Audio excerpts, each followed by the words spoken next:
Hello అండి అందరికీ welcome back to my channel. ఎంతో టేస్టీగా ఉండే చికెన్ కర్రీని ఎలా చేయాలో చూసేద్దామా? చికెన్ని బాగా వాష్ చేసుకొని అందులో పెరుగు, కారం, పసుపు, ధనియాల పొడి, సాల్ట్ వేసుకొని బాగా మిక్స్ చేసుకోవాలండి.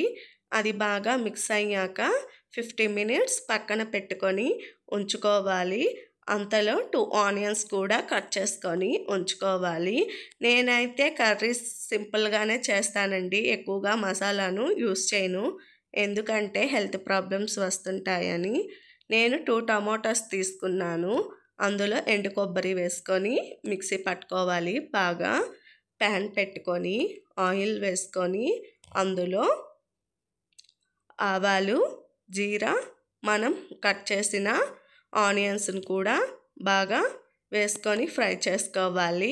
అవి ఫ్రై అయ్యేలోపు మనం ముందుగా ప్రిపేర్ చేసుకున్న టమోటా ప్యూరీని కూడా వేసుకొని బాగా ఫ్రై చేసుకోవాలండి. అదేంటోనండి మా హస్బెండ్కి కర్రీ లీవ్స్ తీసుకొని రమ్మంటే తీసుకొని రారు. నాకు కూడా ఇలానే అలవాటైపోయింది కుక్ చేయటం. మనం ముందుగా ప్రిపేర్ చేసుకున్న చికెన్ని కూడా ప్యూరీ బాగా ఫ్రై అయ్యాక అందులో వేసుకొని బాగా ఫ్రై చేసుకోవాలండి.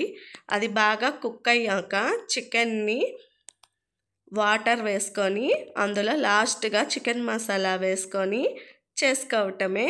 అంతేనండి, ఎంతో టేస్టీగా సింపుల్గా ఉండే చికెన్ కర్రీ రెడీ. నేనైతే ఈ కర్రీకి దోశ వేశాను. మా పిల్లలు చక్కగా తిన్నారు, నచ్చింది అని చెప్పారు కూడా.